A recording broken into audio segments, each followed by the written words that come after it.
So Trump is not playing fair with China, but come on. When did Trump ever play fair, or at least according to the rules of cancel culture or other nations or the pressures that people try to put on other leaders of the world? Like Trump knows what he's doing.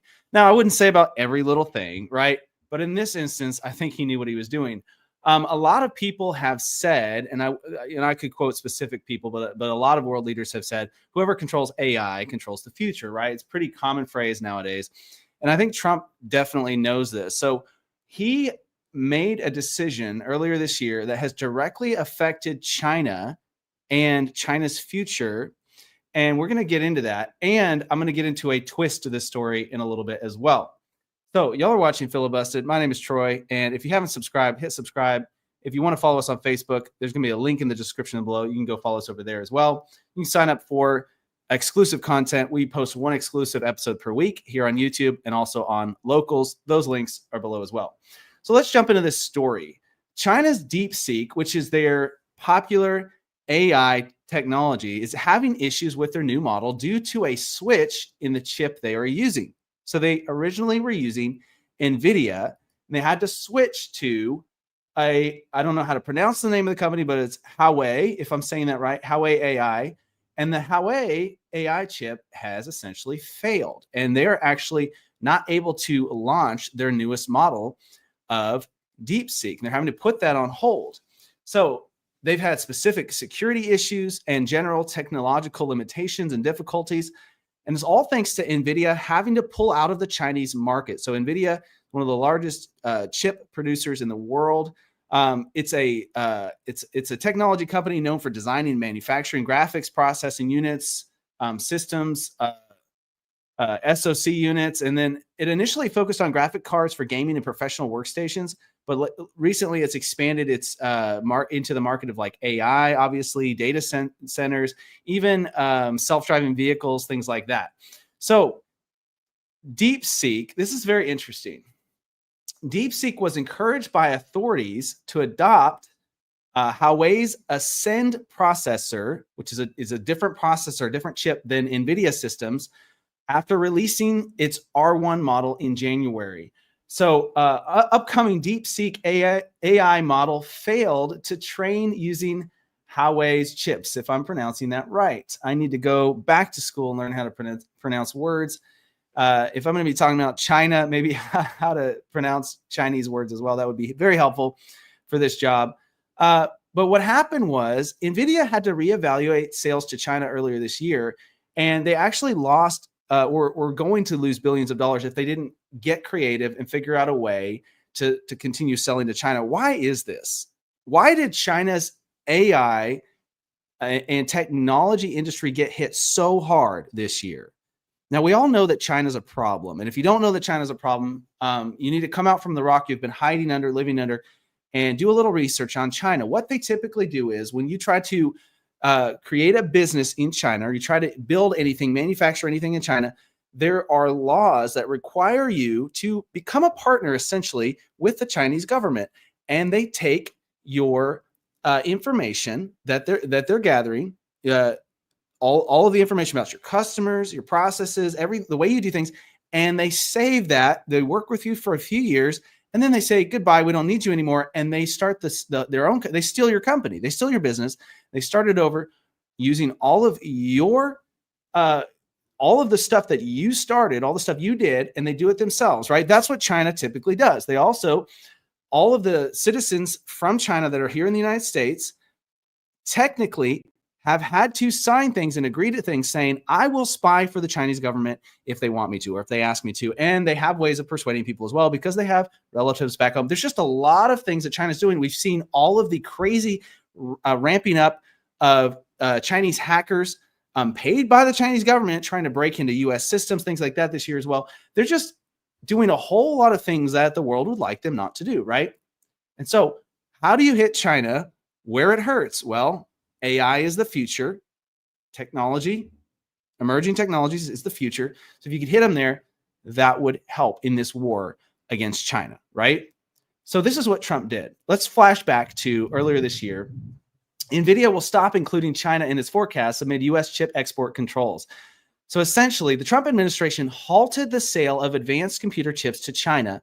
And the information we found was that actually happened in April. Now, this article is from June, but I think it was some of the information was finally coming out to the public, and they're finally deciding this is what we have to do about it, right? Some of the things are coming down the pipeline.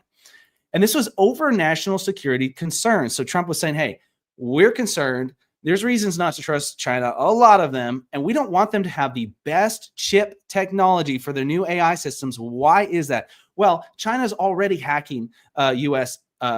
Money, banks. China's already hacking U.S. security systems and even government websites, things like that. China is already trying to steal money, steal information.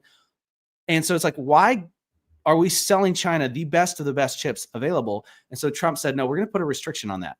NVIDIA and AMD revealed in July that Washington would actually allow them to resume sales of the HTO and MI308 chips, which are used in artificial intelligence development. So essentially what happened was Trump says, no, we're not going to do this. We're not going to sell these chips to China. China tries their own chip from this Chinese company. It fails. It doesn't work. And then we come back and we say, okay, we're going to have a new, as this title says, this headline, unusual agreement. U.S. will get 15% cut of NVIDIA and AMD chip sales to China. So at least the United States is going to make money off of it, but also we're not giving them the best of the best. This is what Trump says. Because of Trump's New Deal, China is, and this is a quote, essentially getting an old chip. That's what Trump says. They're essentially getting an old chip. So they're going to be a few steps behind in the process.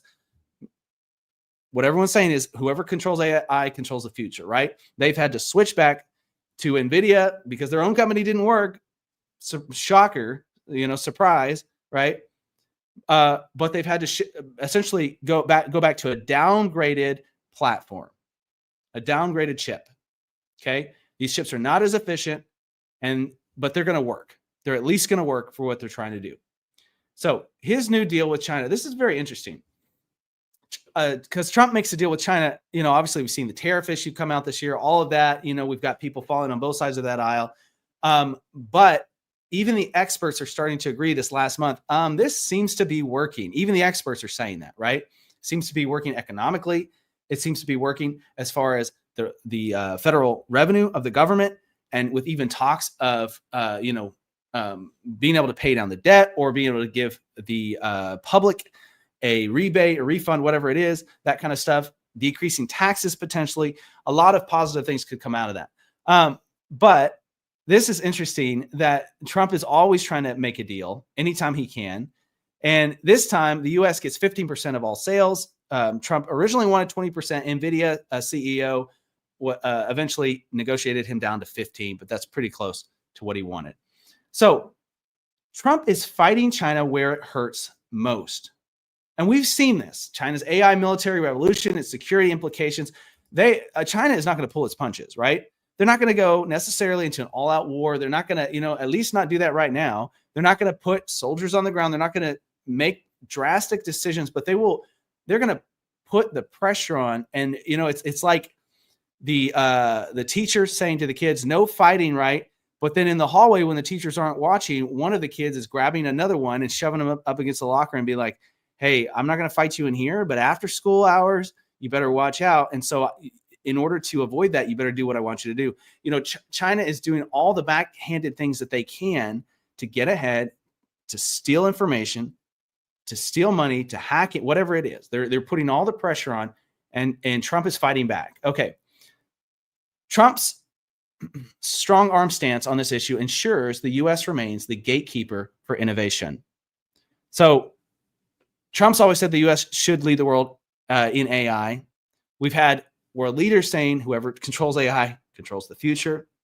But at least this is going to take place, because now we're seeing some restrictions on AI, certain things, governmental procedures that have to be met, all that kind of stuff.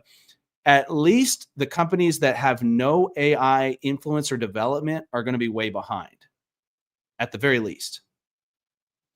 So what does Trump's pressure do? We got a list here.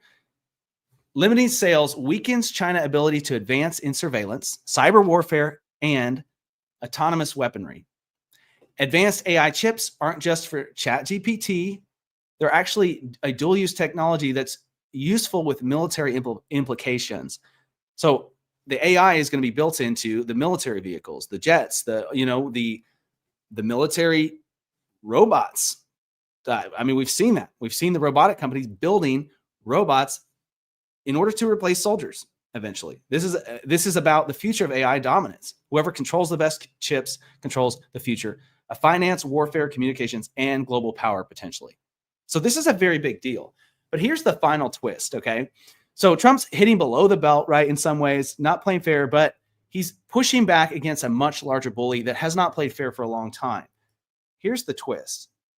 OpenAI, which is a publicly available free AI software, a freeware essentially that you can use and you can build upon, but they have evidence that its models helped to train China's DeepSeek. So China's saying we've got the best technology, we've got the best AI, and on one side, there's evidence that they actually do not, and they're actually just using the OpenAI, the free software that's out there, and just building upon it. And there's actually part of what I read that shows, and I'm just going to say, I'm going to say this with a little disclaimer. I don't have the evidence to support this. I read it. I'd have to go and find the sources to back it up. But that they're not even using that in a legal way. That's what I read. And so there's that. There's a disclaimer. Maybe that's true. Maybe it's not. But that's what I read. Okay, so that is a big problem, right? Here's another article. Is DeepSeek AI a profound threat to U.S. national security? A report suggests the Chinese startup unlawfully stole OpenAI's data too. So, well, here it is. So we have the article. I didn't have to even add that disclaimer. We've got it right here, right? That they're not even lawfully using the open source technology, but they're just stealing everything that they can possibly steal. That's crazy, crazy. Here's a quote. China is unlikely to catch up. For now, therefore, China's AI chip production capacity is far behind the West's. Its evolution relative to that of Western countries will depend on Chinese firms' ability to make do with second-best equipment, the level of future U.S. controls, which could be tightened or loosened, and the rate of technological advance in the Western supply chain. So they're a couple steps behind. Here's the truth, though, is China, in a lot of ways, although it looks like they put the best foot forward publicly when it comes to public-facing information, in a lot of ways, they are a couple steps behind because a lot of the things that they do and they use in their advancements, they've just stolen from somebody else. And they're really good at that. But here's the last bit of information that I believe is showing that China's going to shoot themselves in the foot. This is the article that quote was from, how U.S. export controls have and haven't curbed Chinese AI. But then here's the last twist to the story. The dangers of DeepSeek AI. Why you should approach with caution. Many people have been warning about the dangers of even using DeepSeek in the first place.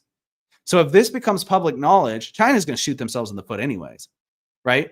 I mean, what do we see with obviously, the whole TikTok issue got politicized and there's problems.